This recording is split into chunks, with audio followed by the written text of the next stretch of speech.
So here we go with the Juvenile Turf Sprint to kick off the Breeders' Cup on Friday's card. It's the sixth race. It's run at 5 furlongs on the turf. Very important to remember it's 5 furlongs, and we'll discuss why at Del Mar. Now, look at this field, and you see Out on Bail has been scratched. And this is a race that's dominated by foreign horses. The Euros and the Japanese, I think, are the primary players here. And really, I don't see a lot of hope for the Americans in this one. And that's just the way it is. Okoro Sieg is certainly getting a lot of attention, but note he's a 7-2 favorite. So it's debatable. We'll take a look at him one by one. First, start with Asterius. The thing I like about this horse is he runs at 5 furlongs. Now, a lot of the other horses in here have been running at 6. This one they have kept at 5, and that tells me that is a wheelhouse distance. He won the Flying Childers behind or over Big Mojo and Magnum Force, who were also in this race. I did note from that race he was begging for the finish. They were getting to him. So I have a little bit of reservation about Asterius for that perspective for Archie Watson, but I think this one is certainly one to pay attention to, and he's one to keep in the mix. Big Mojo, as I mentioned, was in the Flying Childers for Amo Racing, or not Amo Racing, sorry about that. But this one has also got some attention, and I think he looks good to me. The only question I have is was a little slow out of the gate, and now you couple that with a horse who hasn't run at a turn, and I don't get quite as excited as perhaps I would be. But he is certainly one that's in the mix, and with the right trip, he could definitely do it. Magnum Force, to me, just is a little bit of a cut below from the others. He looks, again, another one who'd be coming from off the pace, which is not necessarily the best place to be at Del Mar, particularly at 5 furlongs. And he's a candidate to me more for underneath than anything else. But if you got to pare this field down, and to me, he looks a little prohibitive given what I've seen from him so far. Arizona Blaze is kind of another one, the same thing. Now, he got a decent third in the Norfolk Stakes, but following that up, he's kind of shown that he's a cut below some of the more prominent horses, all of which for the Euros are in here. And so, again, trying to pare things down, I'm going to let Arizona Blaze go as well. Jet Sweep Joe, it just isn't fast enough, and I really don't understand why he's in this race at all. It's pretty wishful thinking from Hall Stables, I think, to put this horse in. And to me, he's the easiest toss in the race. Whistle Jacket is pretty well traveled, but note when you look at the past performances for Whistle Jacket, he's run a lot of races at 6 furlongs. And that, to me, may make the difference. In the Norfolk, where Shareholder beat him, he was a pretty big favorite, and he didn't quite have enough. Now, he is certainly a good horse, without a doubt. And Aidan O'Brien, Ryan Moore, Peter Brandt, what more do you need? I've never been the biggest fan of No Nay Never as a sire. They just seem to always come up short. To me, No Nay Metz, No Nay Hudson are just a couple that, there was a lot of attention was paid to them, and neither one of them really has measured up at the grade 1 level. The Pre-Morny last time Whistle Jacket, that was on soft turf, and I believe it was at 6 furlongs. They may have some hope for this one to go a little longer. I don't know. Maybe the 2,000 guineas. They seem like they're racing him quite a bit. He certainly has the class to factor in this race, but I just have a feeling 5 furlongs isn't ideal for him, and I'd look for him to be more under. Ikoro Sieg has certainly got a lot of attention, but also note he's run at 6 furlongs twice. I don't believe he's run at 5 furlongs yet, if I recall correctly. And he's certainly got a ton of lick, without a doubt. And he could very well get on the lead and just blow this field away. That's certainly possible. He does have some speed to the inside of him that may make it difficult for him to get to the lead, may have to expend a little bit of energy early. And remember, again, it's 6 furlongs, it's not 5 furlongs. Christophe Lemaire is a very aggressive rider. I think he'll have this one punching out of the gate. and roaring right away.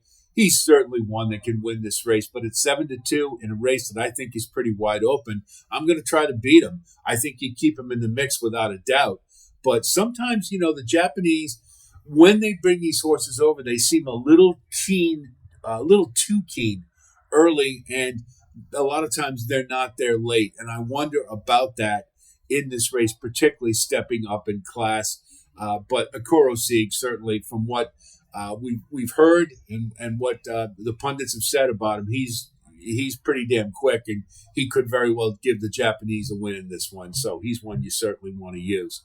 I like Shareholder in this race for no other reason than he's 12-1. I liked what I saw in the Norfolk Stakes. He had a bit of a layoff. They ran him back in the pre-morning on very soft turf on Arc de Triomphe Day, and I believe it was, and he did not do very well. And consequently, I think now he's flying under the radar. This horse is a lot better than that.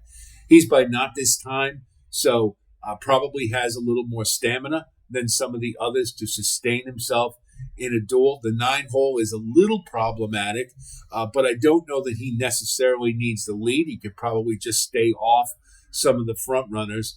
And in a race that I think is pretty wide open, I want a price. And so for me, Shareholder looks awful good.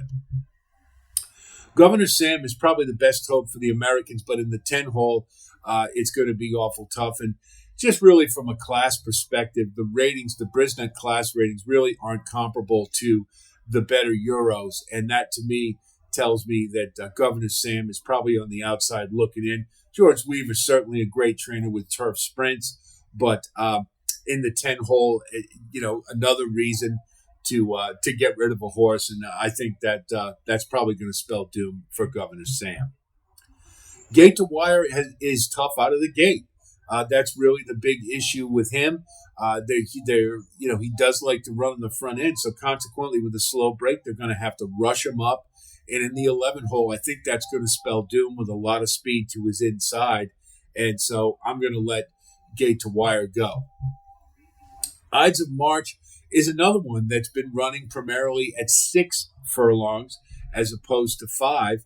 And in the 12-hole, again, trying to find reasons to get rid of horses, especially one that is not necessarily has been as successful as, let's say, Whistle Jacket.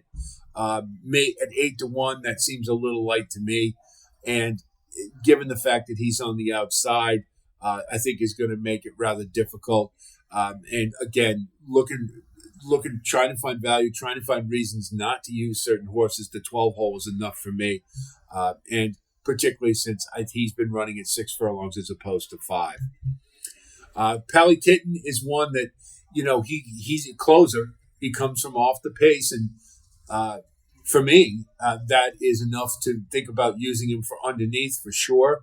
You remember last year, Valiant Force came flying at 60-1 to get up for second. And this race, certainly with all the activity on the front end, a horse coming from the clouds certainly has a chance to get in the money. I don't think he's fast enough necessarily to win this. I think there's enough talent on the front end. Somebody's going to get it done. But if you want to use this horse underneath at 20-1, I think you're probably going to get an even better price than that. Why not? And then finally, you've got Smash It, who won't run in the race unless we have another defection. And even if he does, at the 14-hole, I'm just not interested. And I can't see it. So he would be one I'll let go if he does draw in.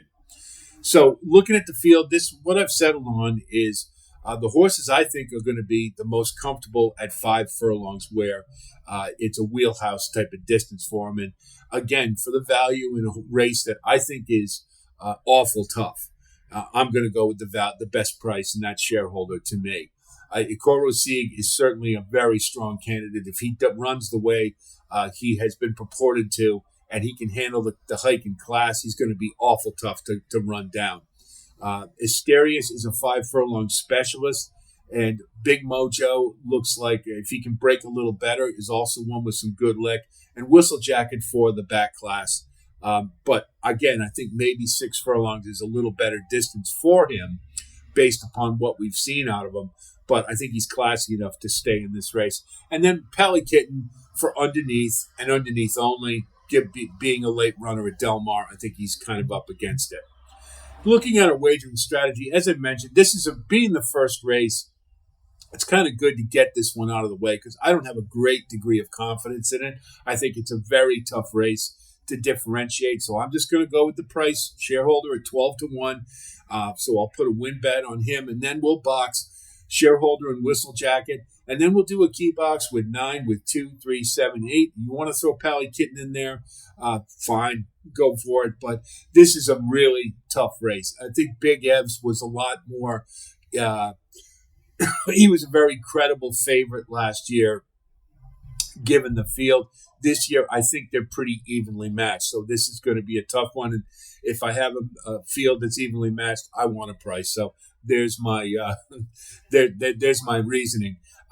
There's a lot of ways to go in here. I wouldn't talk you out of any of them. I just kind of think shareholder looks to me being under the radar, coming off a race where he probably didn't like the turf terribly much, being soft. Then you're going to get some nice value here. So that's the Juvenile Turf Sprint. We're going to have one of these for every one of the races. So stay tuned for that. We'll just go right through the Friday card, and then we'll go right through the Saturday card. And if you do like content like this, of course, please like and subscribe. And thanks to all of you who have come on board. That's it from here. I'll talk to you soon. And until then, be well.